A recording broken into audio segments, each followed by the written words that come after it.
Today, I am upset, or at least a little bit disappointed.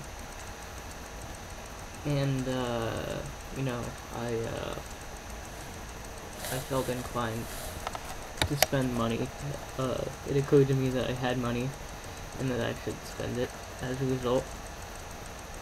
And that always goes well, right? So, I went to my usual record store, and I spent about, what I always did, about $61 on, unknowns to me, which usually works out because they have these very detailed descriptions and annotations on these records.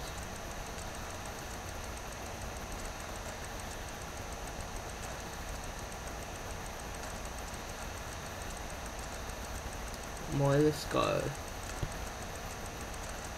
Slink to Intensity. Moira Scar. Now, I realize that the album out here is pretty hokey. Yeah, you have this kind of like Star Trek font or something up here, and then the title is just kind of pasted down there. And don't, you know, the look of these guys, that's some steam-powered giraffe shit that we're looking at. But, you know, they talked about the very dynamic vocals on this record, and the jazz influence, the free improv influence. And they said it was, you know, a punk record, it was garage-driven. And, you know, sometimes you get an idea of how something sounds. But it ends up being pretty far removed from what you actually get. And that's what Moira Scar is.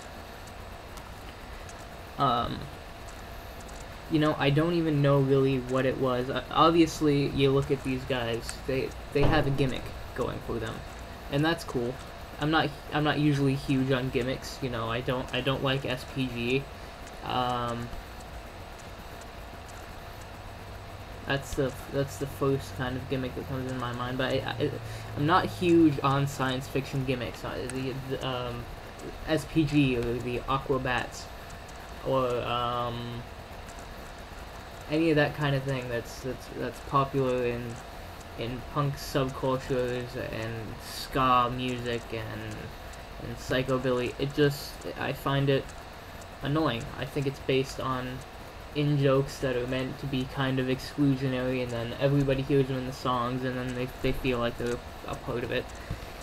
But it gives it a context, and it makes it really, really difficult to enjoy it right away, unless you're willing to kind of break into the universe of their gimmick. And Moira Scar, I don't feel inclined to do that because I think that their gimmick is boring. You know, they have these crazy outfits on, and they're from space or something, you know. Moira Scar, a phantasgalactic entity that possesses exploding corpses, roxy monoxide, and Lulu Gamma Ray. That's the name of the performers. Turn saphoid and pelvis. Saphoid and pelvis. It's like 6th grade humor. While under mask and spell of this muse vessel, a ship that breaks dimensions and reunites bicameral minds, transmogrifying beings for multi-universe travel. The musical elixir of alchemical properties, Moira Scar, sorry, I keep thinking Mazzy Star in my head, is the cosmic primordial. The beating of the demon beast's fiery heart infuses these two sound shifters as reeds, enacting impassioned rock opera, noise jazz, and monster wave masquerades as translators for these songs of fractured animal desires and dirty lucid souls in various stages of decay and stellar realignment. Now, how the fuck? That sounds extraordinary, doesn't it? Just when you read that description, that sounds like some fucking Ursula Le Guin, Arthur Clarke shit, where you're gonna, you know, this music is going to inspire new feelings in you. It's not just something that you sit back and you go, how interesting, and then you let it wash over you. No, it's something, you know, it sounds like there's a big story to be revealed here. and it doesn't come through at all, because what you it's I'm trying to think of some place that I've heard this before, and really what it comes down to is the steampunk music and kind of mass market dark cabaret, kind of like Dresden Dolls stuff.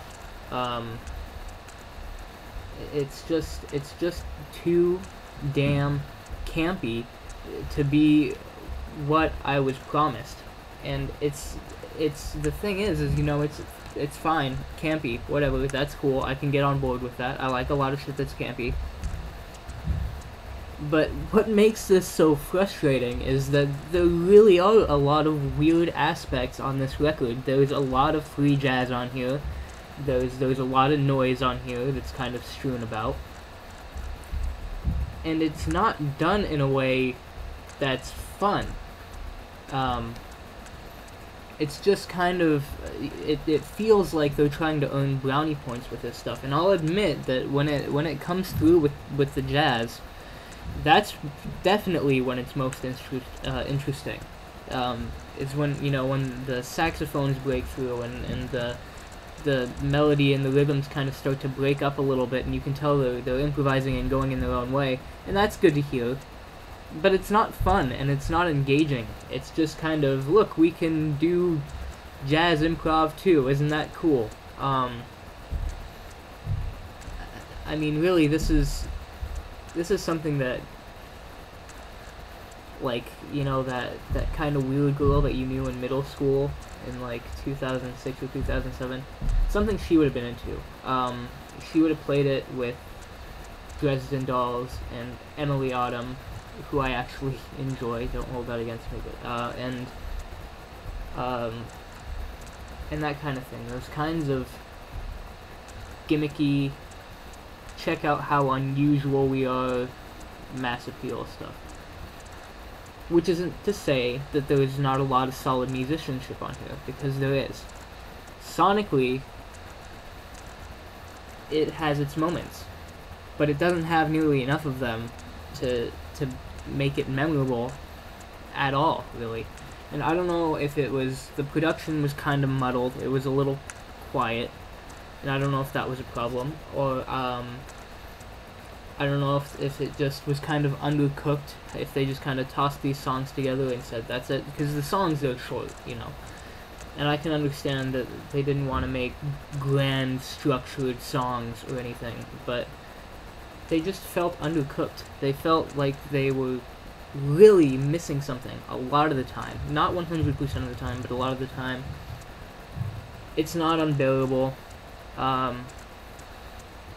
It's not fun. It's not going to grow on you, and it's definitely not what it's advertised as.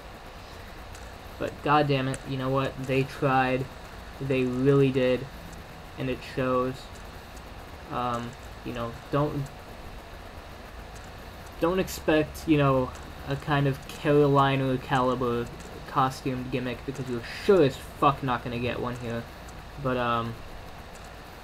it's a 4 or a 5 maybe.